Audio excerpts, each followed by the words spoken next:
జ్యోతి అంటే మన ఆంధ్రజ్యోతి కాదండి. జ్యోతి మౌనంలో నిజం అంటే ఎవరైతే ఈ యూట్యూబర్ అమ్మాయి ఉందో ఆ అమ్మాయి ని 3 కేంద్ర దర్యాప్తు సంస్థలు విచారిస్తున్నాయి.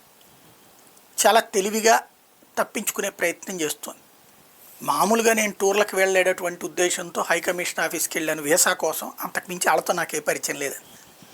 సరే మరి నీకు ఆ డానిష్ అనేటటువంటి వాడు ఎలాగ నిన్ను ప్రత్యేకించి వాడితో కలిసి విదేశాలు వెళ్ళావు అంటే సమాధానం లేదు.